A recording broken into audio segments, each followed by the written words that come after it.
Yellow. I don't know what's happening there with my hair. And all of a sudden, it's like, I want to be on screen. um, Good to have you back again.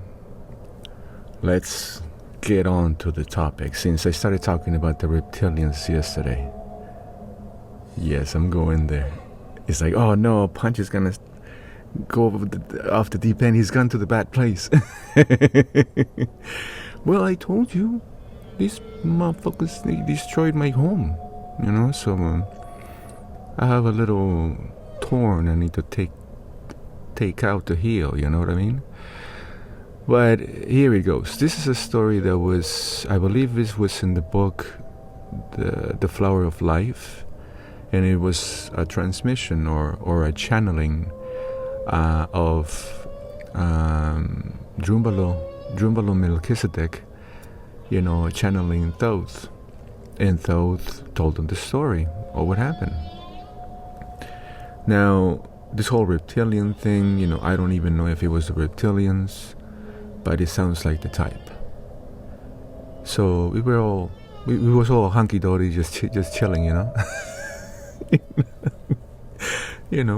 dancing around, around a little fire, half naked. No, I'm kidding.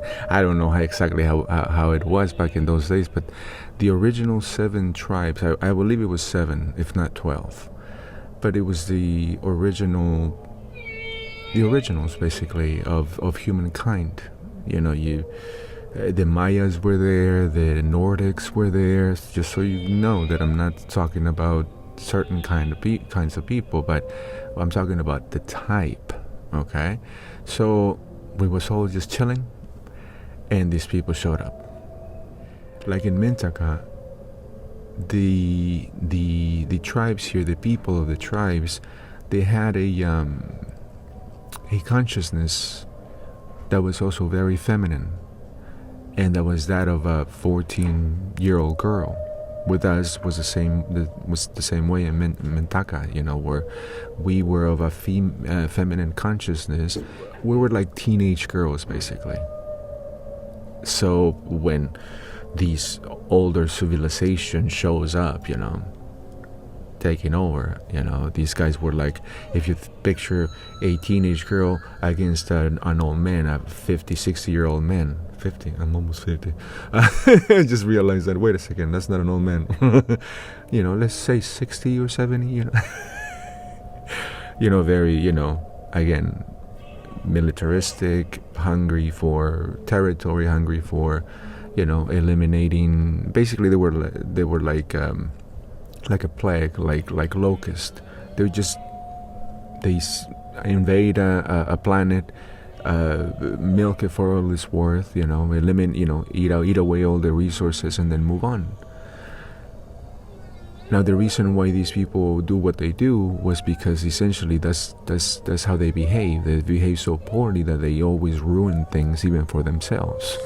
So they destroy their own planet, and guess what planet that was? Exactly. You look at it and like, oh my God, something really terrible must have happened there, because look, it's dead. Mars. We're talking about the planet Mars. When you look at it now, when you see the footage, you see that it's a desert-like atmosphere, like in Egypt, except everything is red, right? I didn't know everything was going to be so red. That was my Dana Carvey impression doing Paul McCartney.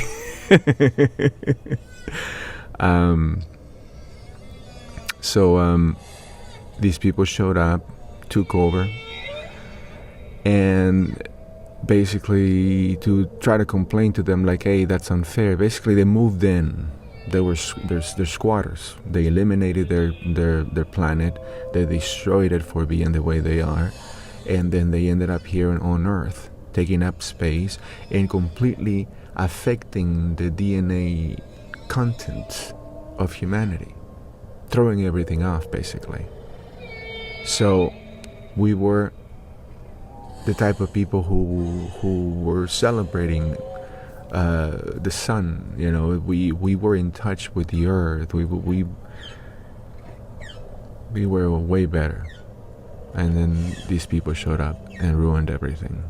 And it's been happening ever since. If you look at how, all of the world was colonized.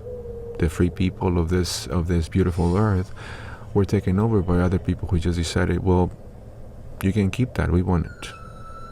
As were the comments of Christopher Columbus when he realized that, wait a second, these people are so nice and so welcoming. When he discovered America, these people are so nice, we could take over so fast. He saw the potential, and that's exactly what happened. And they moved from country to country to country. You talk about Asia, you talk about Latin America, America, what it was, Turtle Island, for instance. It went all around the world. If you think about how many countries are part of an empire or were part of an empire, in Mexico, we became part of an empire as well. We were taken over by the same types. The Native Americans were taken over by the same types. Bloodthirsty, no empathy whatsoever. They always went to take. They are a plague. They're like locusts. They come in, they eat everything, and then they destroy everything, and then move on. Like, for instance, guess who ruined Atlantis? Guess who made it blow up? Yes, exactly, because they were very technological, these people. So, but we were connected to the earth and all its different, temperaments, seasons and whatnot. We studied the stars. We did things right. And they wanted to make things faster, make things stronger, so sound familiar? So they started messing with other forms of energy, and instead of using crystals, they made this synthetic crystal that overheated and it blew up the whole damn island. And this is why we don't have an Atlantis. Like I said, these types have gone on a campaign of destruction and greed for millennia. It has. I'm like I mentioned yesterday with the gaslighting. I'm up to here with that stuff because many countries, many nations, many forms of religion were based out of those lies that these people told us. The conquerors are the ones who hold the pen, and they're the ones who wrote the history. And this is why we walk around all confused, because these people, again, as idiotic as they are, as basically as low vibrational as they are, they're always making mistakes, they're always doing things bluntly. And then, obviously before they used to punish us, if we ask any questions, This is why this symbol was hidden for centuries, because if any of those a-holes saw this symbol, you were dead. Because that means, well, wait a second, these were the woke of those times, basically. You see what I'm saying? It's still happening. So when I told you that the waters have parted, that's what I meant. Then now, it's almost as if, like when the invisible man, you don't know where he is, but then you throw some sand or some paint and, now you can see it. That's what I mean about these people. The waters have parted, and now we know who they are. Now we know how they behave, and this is why I beg you, don't give them an inch. Don't give them an inch, because the power of the light is within us and with us. And just like you saw in It's a Bug's Life, yeah, I'm going there too. Because I bring in media also, I bring in movies and songs, because the messages are written there too, and they also show you certain examples, but exactly how it happened in A Bug's Life, with the grasshoppers taking advantage of the ants. Sound familiar? Basically, yes, the Native Americans. You can see it in Avatar, you can see it in Dances with Wolves. It's the same story. But these grasshoppers know that we don't know, that we outnumber them. And then if we get a sense of ourselves, their way of life is over. You see what I'm saying? Now imagine every single person or descendant of those tribes activating the light within them and making it shine and making it stronger and stronger and stronger. It'll make these shadow people disappear, because basically that's what they represent. This is why I told you that in the last 2,000 years, it's been just nothing but darkness and negativity. Because of that, because of these types who were identifying those people of the light, and they would eliminate them quickly. Like I said, if you wore this, if you had any emblem or sign, if you were showing any kind of sign that you belong to the positive groups, the groups that wanted to preserve the light and preserve the knowledge and the wisdom, because they had to be hidden away. This is why Thoth had to hide stuff away under the pyramids, under the Sphinx. I mean, it wasn't even called the Sphinx when he made that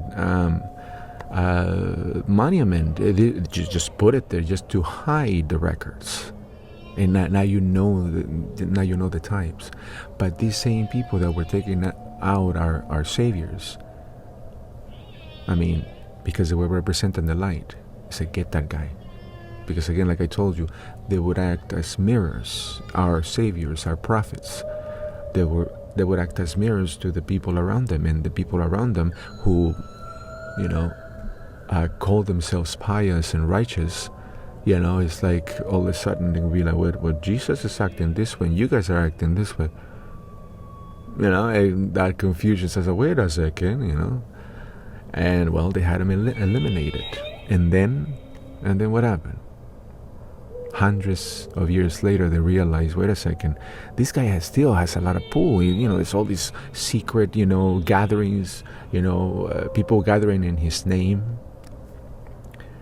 So they started a religion saying that was his religion. I just imagine about the gaslighting that you hear now in the United States from MAGA, from, the orange walrus, the orange blob, those gaslighting stories where you're just like, what? That sounds like total bullshit. That sounds so stupid. But imagine, again, what they do is repetition. They tell you this lie until it becomes true. And this is why we all grew up with, me as a Catholic, just nothing makes sense. Like I said, I had the impression that the things of God were spooky. So much that one time I was playing with my brother, we were back in El Callejón Ocampo, we were playing around in the bedroom, and my parents didn't like it because we would end up jumping on their bed, make a mess. And I don't know, I threw a pillow at him and he ducked, and the pillow went and hit a crucifix that we had over the bed of my parents. Actually, it was a Sacred Heart of Jesus picture, and it fell. And my brother's like, oh. And my mom was like, what did you do? I'm like, nothing. Did you knock the picture? God's gonna punish you. That night I had a nightmare that Jesus was looking at me with these eyes from the picture and was giving me faces. It gives me the chills right now because it was so scary. It just looked like, you're not my Jesus. You're not the guy I like. Who are you? Like in this dream, it was freaky, it was creepy, and Jesus was giving me the stink eye. But it's because it played in my subconscious, and now I had this thing that God punishes and things. But again, it was all stemmed from the gaslighting. The Bible. I don't want to lose you guys. I don't want to lose you, but I have to tell you about this. You know that the Bible is a compilation of many ancient books that were redacted, that were edited, there were chunks taken off so you wouldn't find out the truth. In the end, again, they made it all up in His name because He didn't even know that was happening. I mean, right now it comes to mind what Bruce Lee said about Jeet Kune Do.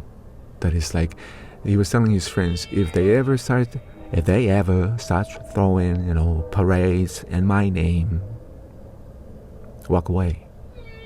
Because now it has become another style. It has become another religion. And he's become this godlike figure. Because that's how it works in martial arts and in religion. And it's like the dogma starts growing all of a sudden, and then you don't know what's what is of God and what is of the Caesar. What is their 2 cents that they added to it, and what is the truth? The truth that, the Word of God, that's not the Word of God. That statement about in the beginning was the Word, in the beginning was vibration. That was the true meaning of that statement. In the beginning, there was nothing, and then there was vibration. It's the beginning of everything, and that's, and then God moved through the waters, and I mean, we can go into detail for that one, but that would take a long time. Taking those lines or those paragraphs and just kind of breaking them down, because being as a poet, because I do have my moments. I know I can use figurative and very, flowery language, But to honestly, because I just thought about it, and I can make all these, fake all these fancy movement, and I just feel like pretty cool and all that. But to actually be honest, I can hold it. I start laughing, But he was referring to the same thing. Is this thing where people go after they start glorifying the wrong thing, making these golden cows, you know what I mean? Making these people into idols. So they made a compilation of all these writings. Again, like I said, everything was redacted, was edited, chunks were taken out, and there you go. Here's the Word of God. And when you find what you find in there is just stuff that literally people are reading it and they're taking it literally, going, "Oh, okay, yeah, so faggots need to die." Where did you get that from? Oh, because it's an abomination. It's like, who said that? Oh, God did. Really? Yeah, and he has some wrath, coming. Wrath. You see what I'm saying? But what would you say to people that are asking questions? Hey, God will punish you if you keep asking questions, and so on and so forth. Okay, so they went ahead and invented a whole religion in the most, under the name of the nicest person in the world, and they made him the only Son of God. So the rest of us, now we're pushed down to the bottom of that pyramid, and now we have to scale it up, and they're always angling that carrot. What does that sound like? Does that sound like people who are close to God? Because you can feel it. You can ask that question, and your soul will answer it.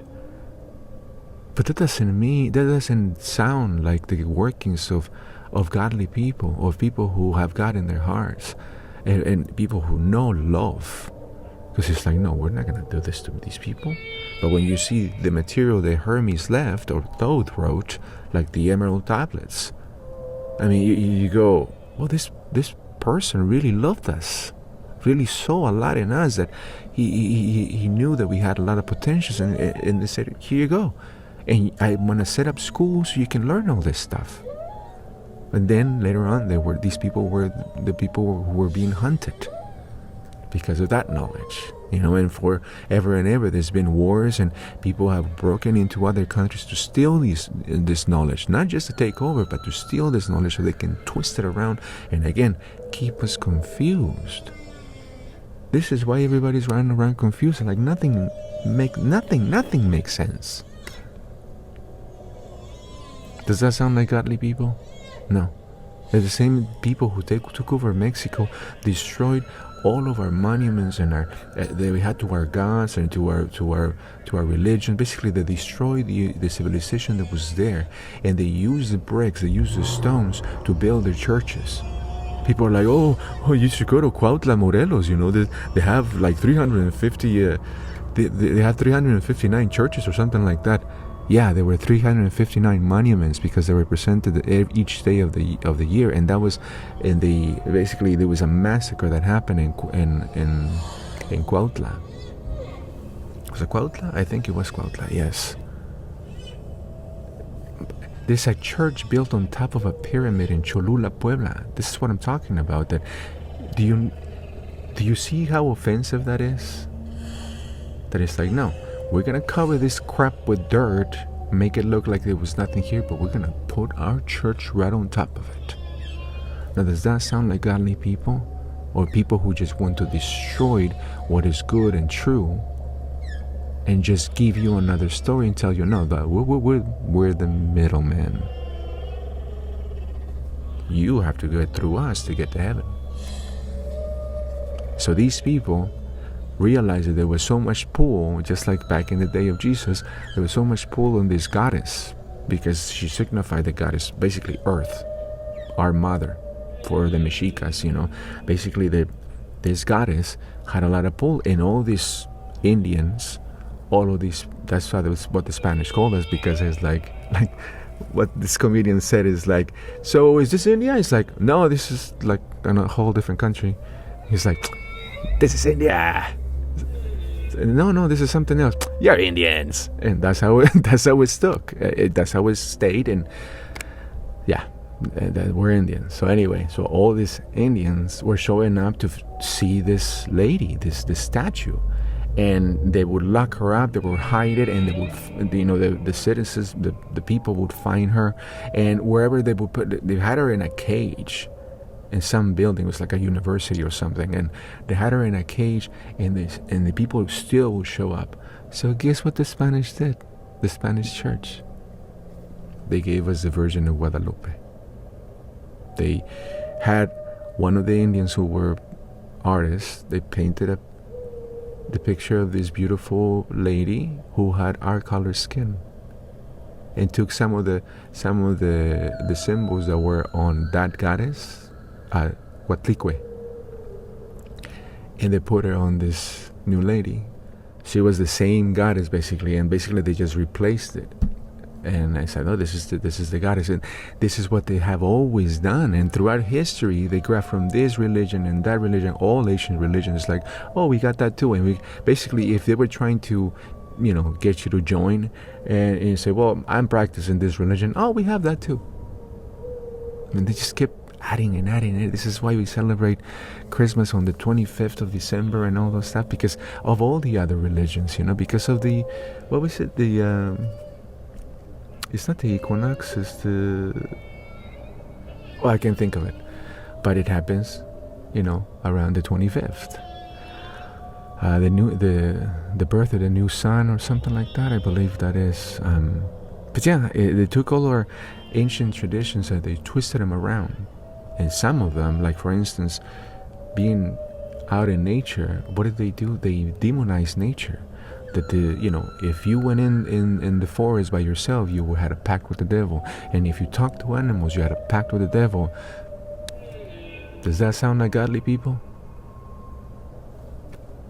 So, for millennia, these people have been gaslighting us and making us confused as AF.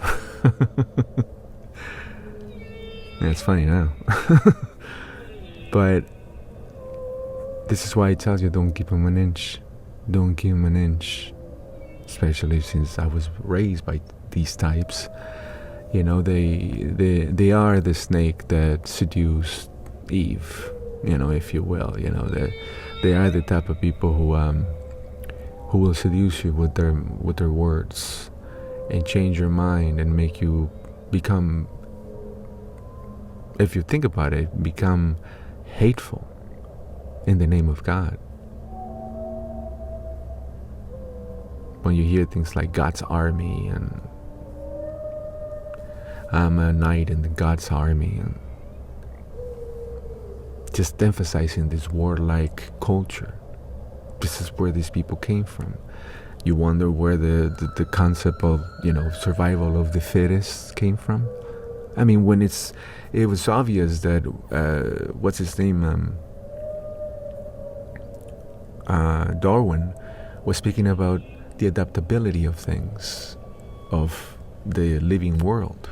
He was watching how there was the variety the adaptation that came to evolving, basically, that it wasn't survival of the fittest, it was survival of the adaptable. The ones who are able to adapt are the ones who survive and go to the next phase. Not survival of the fittest. This is not the jungle. But they made it like that because they are horrible people. They're savage-like. They're bloodthirsty. So they had to behave this way and create a god that was wrathful to explain their horrible attitudes and their horrible ways.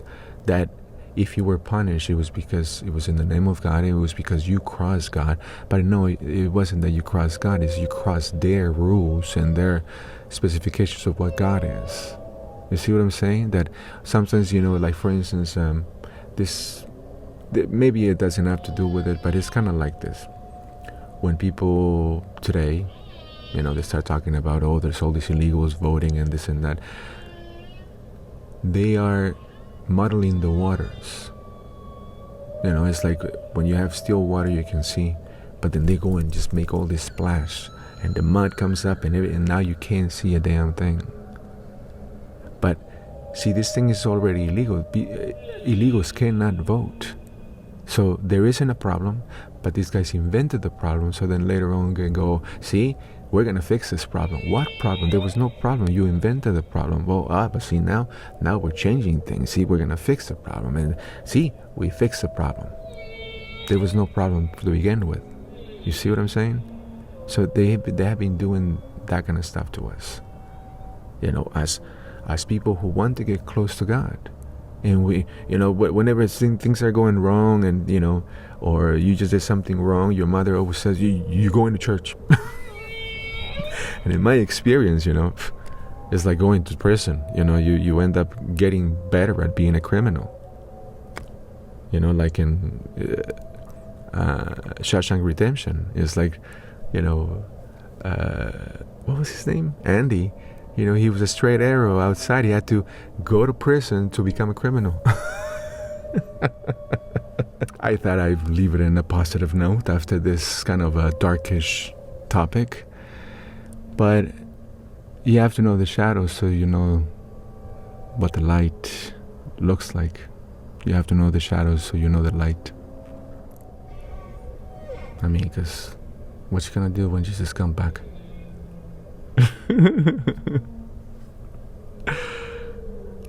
How you gonna act?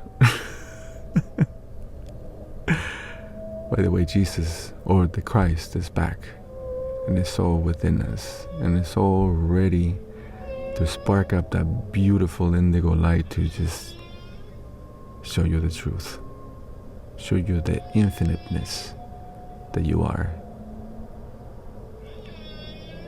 Take it easy, lemon squeezy.